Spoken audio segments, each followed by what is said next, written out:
Welcome to a special episode of the SENCast. My name is Dale Pickles, Managing Director of B Squared and the host of the SENCast, a podcast for special educational needs and disability. This special episode is part of a series to celebrate the award winners from the 2024 Nasen Awards. And in this episode, my guest is Maxine O'Neill. Maxine is the head teacher from Hope School, a specialist SEMH school that won the Specialist Provision of the Year in the Nasen Awards. And this award was sponsored by SENCo. And as well as being the head teacher of Hope School, Maxine is also the author of The Secret Life of SENCos and has extensive experience and expertise in attachment and trauma. The Nasen Awards, organised by Nasen, celebrate outstanding contributions to the education support of children and young people with SEND. And these annual awards recognise individuals, schools and organisations that demonstrate exceptional commitment to inclusive education and the advancement of SEND practices. And you will find links in the show notes to find out more about the work Nasen does, their CPD and their events. Now, let's get on with the podcast.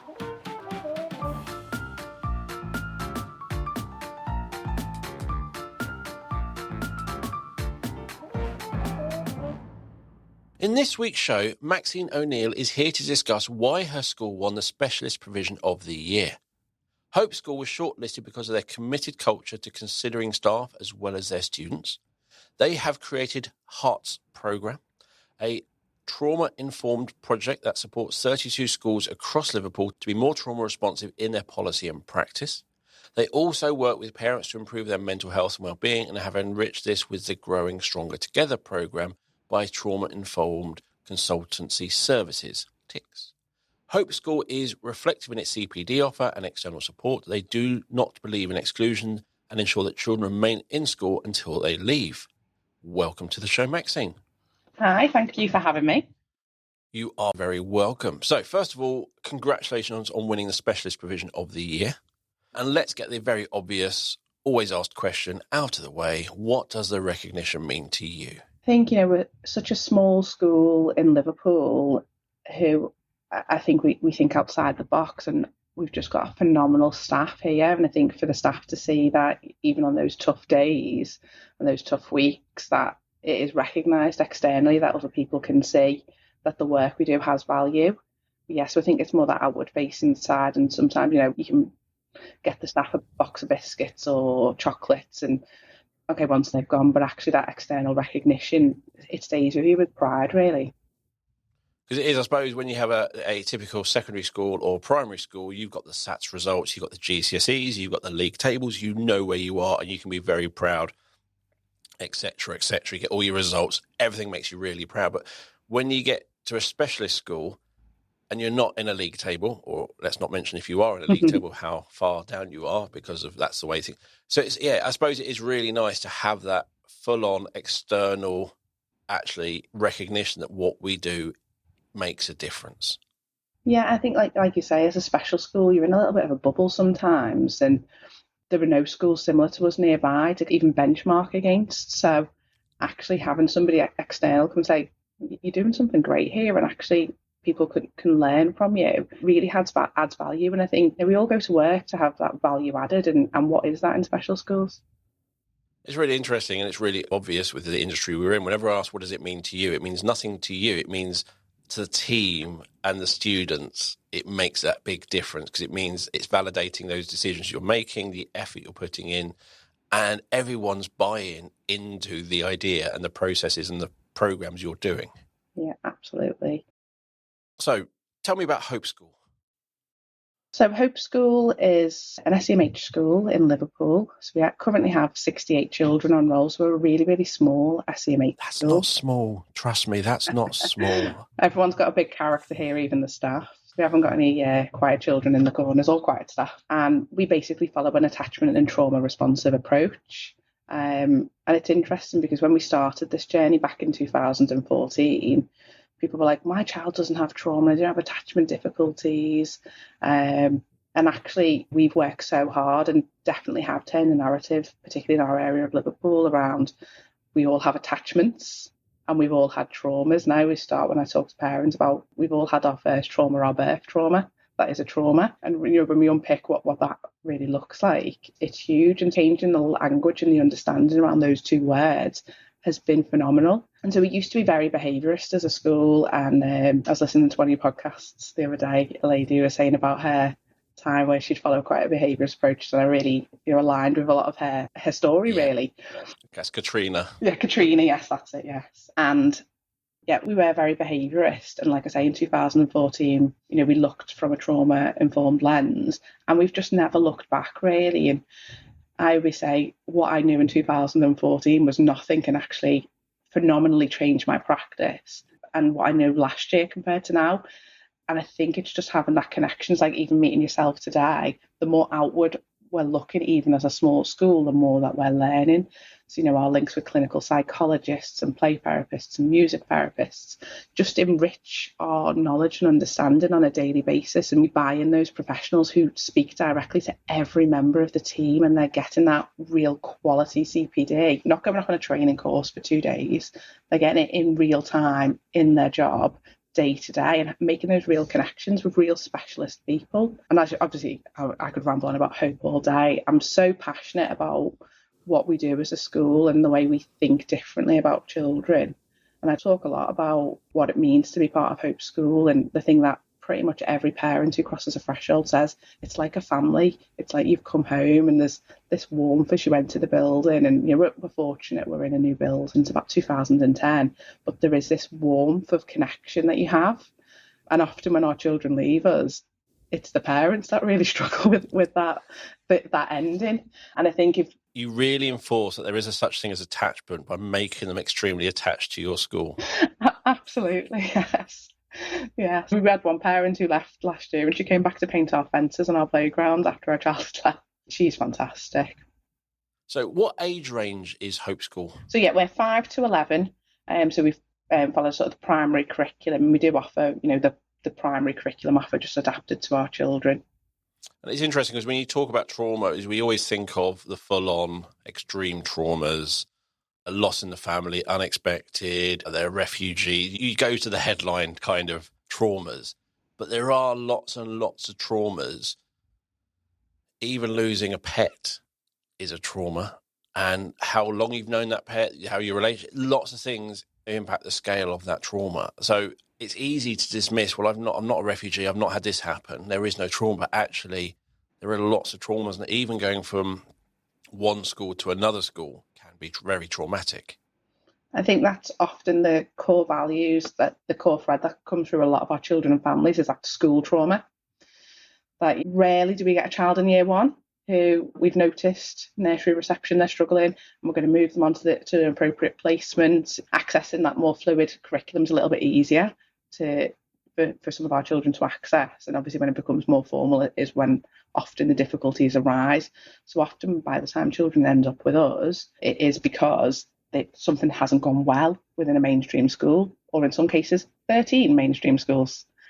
And that rejection by so many people has a huge impact on their feelings towards school and teachers. And some of their teachers really have cared about them and but they've said things to them like, I'll never quit on you. And so when that comes from somebody else in a setting like ours at Hope, it doesn't have any meaning anymore. No, that trust is gone. Because, that's the sort of thing, in mainstream it is really hard, and you say the things because you believe them at the time, because you don't know where it's going to head, and you don't know the limitations and all those sorts of things, or how things are going to evolve. And then when they do leave for whatever reason, whether it's a supportive move or it's going down exclusions route, is that child remembers you said this, that wasn't true. Absolutely. And I think that trust in adults around you, it's like trust with anybody, but it's so easily broken and takes so long to build back up. And it's those building blocks that take a long time for us to really establish with our children. And obviously, the younger we get them with, the less school traumas or less dramatic trauma. There's one bad one, a secret. It's damaging as 13, not so bad one. It takes a long time to build that trust within us and with the families as well. I think that family side of it, where I had a parent very recently, a child joined us this year. We actually don't exclude as a school. So we don't send children home during the day. We don't do part-time tables when they're here. And the dad said to me, we'll see. And I said, we will see. We haven't excluded since 2002. So I feel very confident in the fact that that won't happen. And obviously his experience was a child had been to a pro and they'd said something similar and hadn't been the case. And you end up with a parental anxiety around answering phone calls and that lack of connection, because if I answer the phone, I've got to pick them up. And, you know, they're so full, they just need that time and space. And I think that connection and that trust with parents, about 6 months in, they'll sometimes call up and they'll be like, just checking the phone works. Like, you haven't called me for anything bad. I'm just checking you have got my number. Yes. And they're trying to really change that narrative of, yeah, bad things still happen. We still have tricky days. But there are tricky days and you don't need to punish them at home because they ripped up a piece of work. The thing is, as a parent, you'll be out. Teachers don't, because you are teachers, and you are not far off uncontactable.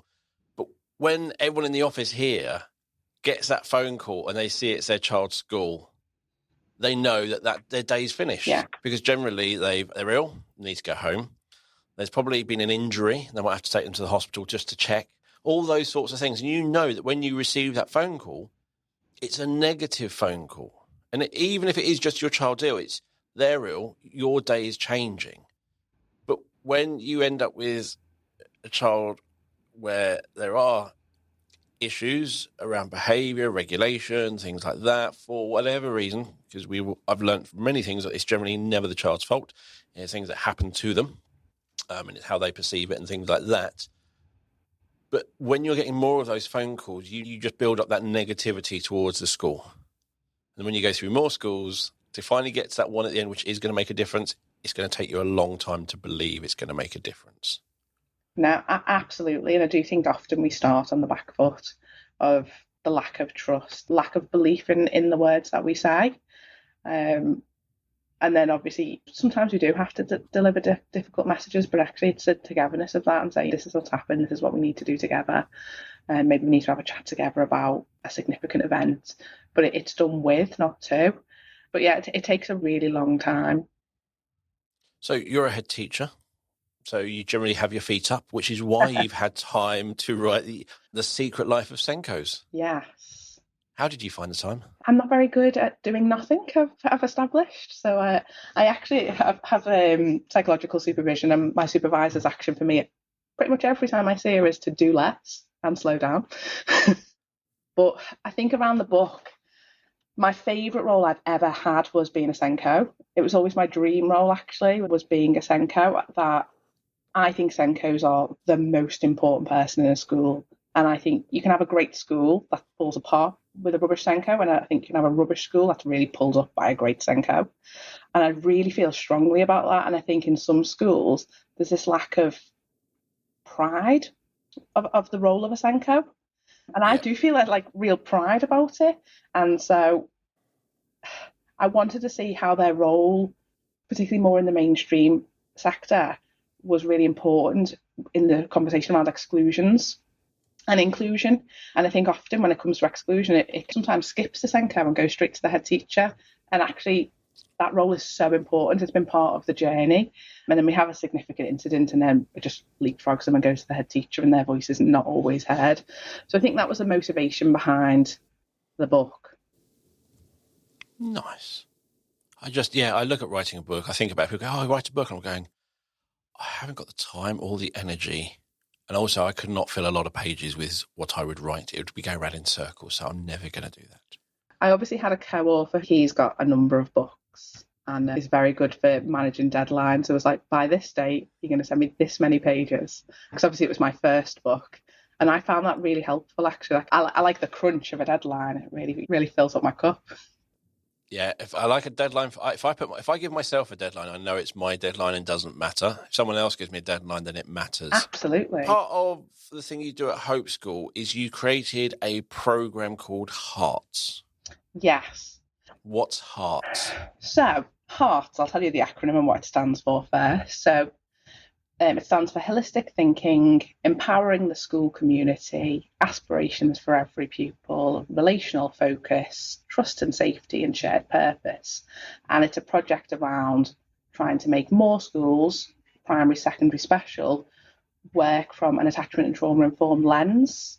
So we started probably about 2021 and with a pilot group of 10 schools, and it's all based on research from the Reese Centre. And we work really closely with ARC, the attachment research community. So we were initially a learning hub for ARC, and we were doing a lot of sort of ad hoc visits with people, and it kind of didn't go anywhere. You know, somebody would come out and go, I really want to be more trauma informed. And, you know, maybe went back to their school and like, we're more trauma informed because we spoke to Hope School for half a day. And I'm not convinced that necessarily had traction. And so we were like, we need something that, like I said before, that from 2014 to today, I'm fundamentally a different person because of the learning that I've done. I'm a different leader. I'm a different teacher. It was a marathon. It wasn't a sprint. It's not a one-off CPD. And so we were saying we need to create a project that has longevity. So the Hearts project is actually a 2-year long project. And similarly to Hope, once you're a Heart school, you're always a Heart school because you're just always in our heart. And it's that connection that we have. And it's all about belonging.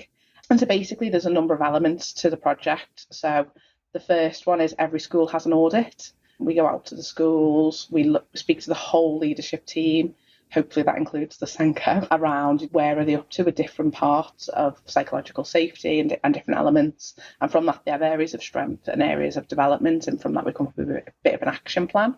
Then we have a network session. So I lead the network session, and that's very clunky. We make everyone sit in a circle and connect with each other. And that's head teachers across all the schools will sit in a circle and talk about the real stuff that's going on in schools. And what we don't talk about is the fact that we've got no money, no time and no staff. We talk about actually what's the good stuff that's going on here and who's been in a similar situation and got a solution. And that real connection with other people about who we are as humans and leaving our ego at the door. That actually, if I can be my authentic self as an authentic leader, then that can trickle through the system. And if I've got too many barriers up, I can't do it. And actually what work do I need to do on myself? Maybe I'm not in the place. That's my favourite part. We also then have an accredited CPD section, which is all about reading. So the understanding the why. I think sometimes when I speak to leaders, when they struggle around, I want to do it, but I don't really get it, it's because they don't have the concrete reason why. So we build in that really factual, this is based on theory. This isn't just based on my heart says it's the right thing.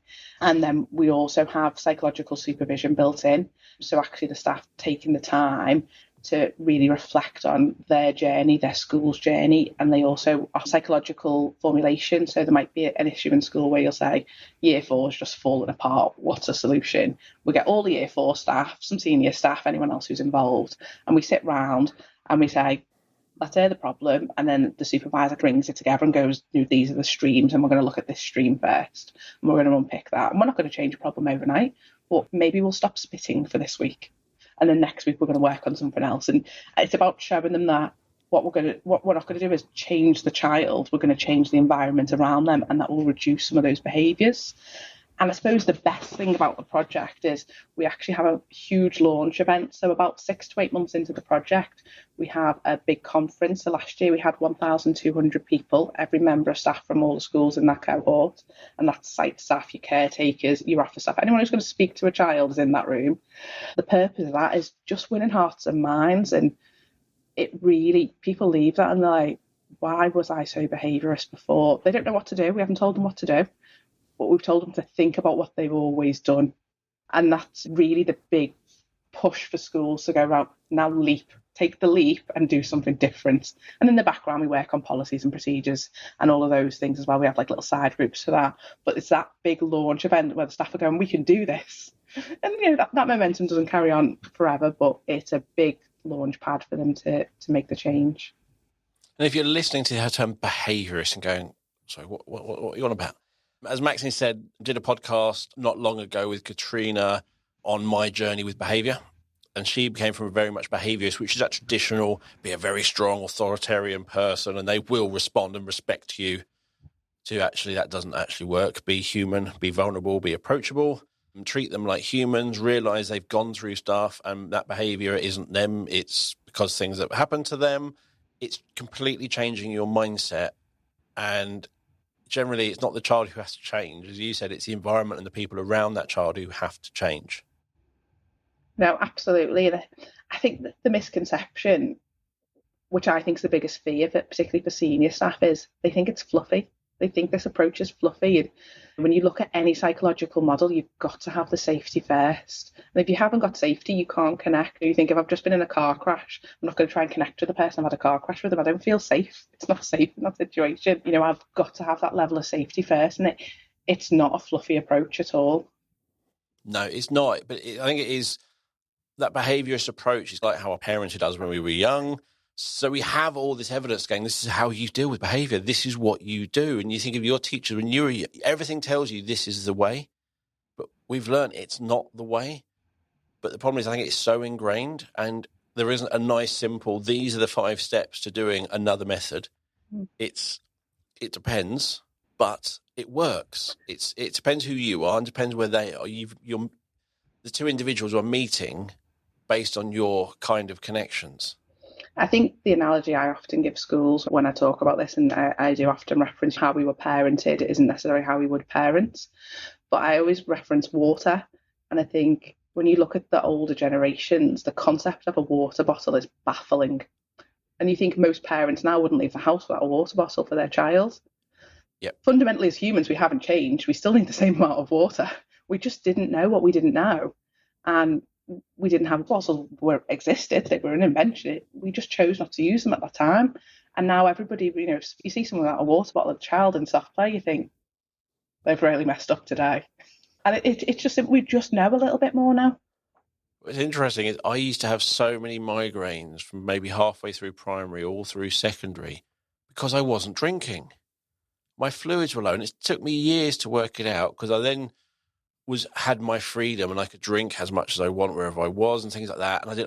And then there were times I go, why have I got a migraine? And I've worked out that actually it's because I was really busy, so I didn't drink. And then I look back at my childhood and I'm going, okay, so yeah, we are learning. And sometimes that not drinking had no obvious effect, but for others it did have a big effect.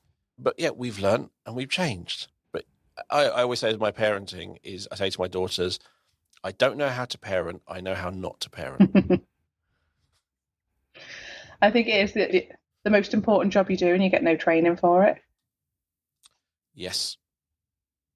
The only training you get is the parenting you had, which you view in a very strange way because you didn't have all the information. Your perspective of what was happening is quite different to actually probably what happened. Absolutely, yes. And memory, what you actually remember happens, what really happens. But that's the sort of thing is, and I think from the child's point of view, that perspective is a truth. Absolutely. And your perspective is a truth. But those perspectives are different. So what you say happened and what they say happened and the impact on each of you is completely different, but both are completely true because they have completely different perspectives. No, absolutely. And I think, like you were saying before about the thirsty thing, often I'll have a child who will be really dysregulated and really having a tricky day. And sometimes it's something beyond our control, but often it's they're hungry, they're thirsty, they're too hot, they're too cold, they need a hug. They had an argument with somebody this morning and they want to resolve it. It's the simple things that when you think of a more traditional approach, they're a child and they need to just listen. And it's always that they need to, whatever followed. Yes. And I always say to people, do they need to do that? And who said? My daughter's, my youngest is just having a GCSE mocks and they've not all gone great. And I know that when I get home, I have to block out about half an hour so she can let it all out because it's wound her up. For whatever reason, something didn't go quite how she wanted or whatever it is, it's wound her up and she needs to let it out. If she doesn't let it out, it's going to irritate her all evening long and all night and into the next day. If I just go there and listen, and I've learned I can't solve anything. There's nothing I can do. I can give her a couple of hints for the next time, but I cannot solve because it's already happened and she's just venting. That's my job, is just to listen. And we move on. And I think that's so key. I think one of the things that I've definitely learned as a leader is that empathy that we often have with our own children or our friendship groups historically never made its way into the workplace or definitely into schools. I'm an authoritative leader. You might say you're an affiliative leader, but actually you've got to follow the policy and I've got to follow the procedure. And there's absolutely a place for that. But that connection is so important. And I would say to my governor, so if a member of my staff does something that's a bit bizarre or something I didn't want them to do, my first thing isn't to challenge them. It's to say, what's going on for you? Are you okay? Because I've got amazing staff here. If they're not amazing, they already know that there's a problem. If they do something wrong, there's something going on for them and I need to connect to them. What do they need more of? What do they need less of? Is it just that child today is a bit much for them? Their cup's full, their child's sick at home. But it's very simple, that togetherness. That's the thing I find it is when you have a staff member who knows the rules, they've lived them for 6 years, and then they don't follow it, they're not being naughty. There's some reason that they forgot, they didn't do or whatever. And yeah, you don't challenge them. You say, okay, something's not right. And I was reading a story about a child who had been all the way through the school, but in year 6, and I can't remember the exact reason, but they had to get their water bottle out and have their water back. But water bottles shouldn't be on desks, but hers had to be. And I think they got detention or something, or got in trouble. And you're like, please, just turn on that brain. She's been in your school for 6 years. She knows the rules. She knows she will get in trouble for putting that water bottle on the desk. So what is the reason that water bottle is on the desk? There has to be a reason, but that's not, they went for the authoritarian route. And that was such a bad decision in my mind, because you put those things together and you need something else. There's something else going on. I think some of that's about time as well. I think people want to do things quickly. I think I've definitely been, somebody who's done that in the past. And actually, the quick approach in the moment, like you say, you're not meant to have your water bottle on the desk. Therefore, I'll impose a punishment. And I've created more work for myself in the long run. Yes. Whereas actually, if I'd have took 1 minute to say, is there a reason your water bottle's on the desk? I would know the solution and it would be no work for me in the future. And I always say to people, I think this behaviour strategy is the best in the fact that it's the least amount of work. I have to do less write-ups, less negative informants of parents. That doesn't work out really well. Nobody wants to have the conversation. Everybody's cross. It's the lazy approach if you want to get people to buy into it in the long run. It definitely is that least. It's less work because you're just basically not only within that situation, but by being that authoritarian, you now put a bit of a wedge because they probably had a really good reason, but you now said, I don't care what it is, you're wrong. So that's created a wedge between you, which will lead to more work.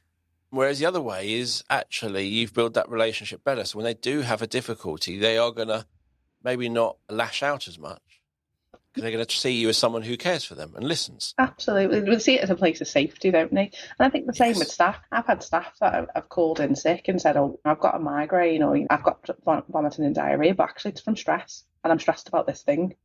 So immediately in that first phone call, I know there's a problem and I can then find a solution. And I'm not waiting until they come back to then try and unpick what's going on for them, or I don't just think it's a physical illness. That actually it's safe to be vulnerable. It's safe to share all of this information with you, which, I mean, is a safeguarded nightmare. In fact, it's so much work in that way. Everybody shares everything. But actually, you can support people so much more quickly if you know what's actually going on for them. And there's a place for them to tell you that. That's it. It's amazing because people will phone up and tell you the least information when they're ill because they don't want to. So the fact they're going, look, because of that really speaks volume of the environment you have created in your school. That people are sharing that I am actually stressed about work. Yeah. And then knowing that by sharing it with you, A, they are really worried, but B, by sharing it with you, they know that you're going to try and change things to help them. You might not be able to. Yeah, and sometimes you can't. Sometimes it's a tough place to work. It is a tough place to work, and you've got to be in the right place yourself. And when life happens outside of work, this is a really difficult environment to be in. But there are some adaptations that we can make, and it's about working together. It's that togetherness. And if I say anything to anyone, my biggest learning at the moment is all around psychological safety, and that being the crux of everything. That if you have psychological safety, it's safe to take risks. It's safe to ask the stupid question that you don't want to ask. It's safe to say, I've got it wrong. And I think often as leaders, because we want people to get it right, and we do want people to get it right, we create an environment where it's not psychologically safe. Yes. In reality, we all make mistakes, and it's important to actually, you don't learn without making mistakes. If you never make mistakes, you're just very lucky. You're not intelligent, you're just very lucky because you learn through those mistakes. And owning up and admitting mistake is what we all need to do. And as leaders, we need to make sure people not obviously do it, but people need to know that we A, have made a mistake, B, we're sorry, C, I will try not to make that one mistake again. And hearing that from leaders tells them that actually it's all right for them not to make careless mistakes, but we all make mistakes, and that is fine. And that actually you own up for it, and you going, I'm not going to make that mistake again. I'm going to work out what led to it and try and change that. I might need help, but that's what we're going to do. Yeah, I think it is that vulnerability is so important. And I think that's the connections that we have with our children and our friends. We know petty secrets and vulnerabilities. And obviously what we share in schools is streamlined for what's appropriate or in any workplace. But actually, I've got it wrong, I'm sorry. It's really strong. And I think often, there is a bit of a narrative, particularly as a head teacher, you can't get it wrong. And as you said, but we do. People do get it wrong. You might only have a piece of the puzzle and you go, this is what we're going to do. I need to make a decisive decision in this moment. And I got it wrong. Yeah. And also, sometimes, especially leaders, I think in schools, there are decisions you have to make which you don't necessarily agree with. And sometimes it's okay to say that. Look, we have to do this. I don't want to do it either, but we have to because of this. Yeah, we've got to make it have the least impact on our children. So you're literally saying, this isn't my decision. It's something I have to follow. Mm-hmm. But actually, what can we do to make it less of an impact? Absolutely. The other thing around psychological safety for me as well is obviously when you open up to children and staff and they open up to you, the impact on your well-being when you're carrying that. We talked a little bit more about safeguarding a little bit before and how that impacts you psychologically and emotionally. And that's, for me, having my supervision definitely is one of the most important things and one of the biggest changes I think we made as a school. So all of our staff have supervision. Everyone has monthly supervision as a minimum. Last year, we had every member staff had access to, but a core group accessed weekly psychotherapy. And we're really working on a project to say that if our staff are more psychologically healthy and their mental health is in a really good position, they're not going to be off. And if they are off, they're going to be off because they're working on stuff. And when they're in, they're going to be the best version of themselves and getting them to process a lot of that stuff that children are saying to them and not just holding it. Sometimes you hear these stories and you go home and you'll think about it all night. I had a really sad event that happened yesterday, and myself and my business manager had a chat today and said we've been really thinking about it overnight. And that's okay. But if I do that continuously and have no outlet, I'll burn out. Yes. And then I'm useless. And so having that space, and my supervisor's brilliant because I like to be very efficient with my time. She writes it up as notes for me and gives me actions. And I've had a number of supervisors, and I met this one and I was like, you're going to be fantastic. You're very challenging. You've got a big personality. And this is exactly what I want from you. And again, I think people think supervision is this light, fluffy, go into a room, someone's going to say you're amazing. That makes me feel itchy. I couldn't think of anything worse. No. Yeah, no. No, I think things like anything like supervision, counselling, therapy, you see it on TV and it just people don't have a great view of it. But I would say is you've got to try it. And also you might need to try it with multiple people. Because you said going through different supervisors, each one was probably very different. Yes. They're all supporting you, but actually the way they support you. And also that then when you go from 1 to 2, you're now going, okay, this is different. Okay, do I like it? Do I not like it? Why do I like it? And you get to work out what it is you need. Because you probably wouldn't have known what you needed first time. That's what I always say to people. I think there's 2 things to accessing quality supervision is 1, getting the right person, but 2, knowing what you want and making it clear what you want from them. Because they are a different supervisor to different people. Yes. And honestly, I feel like I've met the right person at the time where I knew exactly what I wanted, and she might not be the right person in 5 years' time because I might be different. Cool. So I'm going to wrap up and just reflect on the things we've talked about. you as the leader of the school getting yourself psychologically safe, getting yourself in a position to go, I know what we need to do, and you're leading by example, you're making yourself very open, and that's probably over time filtered down through all of your staff. It's not only seen, it's filtered down to all and through all your children. And it is always that thing, it always starts with the leaders, always has to. Leaders shouldn't be afraid of trying different things. And if as a leader, you try and get yourself to probably that psychologically safe place, that actually you're not running on fear, you're not running on all those things you shouldn't be running on. You're actually sitting there, taking a breather and going, what do we need to do? You will probably see things very differently, and you will probably start to change things you do in your school. And what you'll probably notice is all your staff will feed on that and it will grow. Is that rough? No, I think that's a really good synopsis. And like you say, that's where it takes time, because it's got to filter through genuine connection. And you need that first person. I always call it the ketchup effect, where, you know, you've got one lone wolf over here doing something a bit crazy and enough people join you. And then there's a narrative. We can all do that, actually. And that's where and that takes time, because it's about human interaction. In the show notes, I'm going to put a video which is on YouTube, which is demonstrating leadership through dance. And it was at a music festival, but it's exactly that. It's one person's a little bit weird.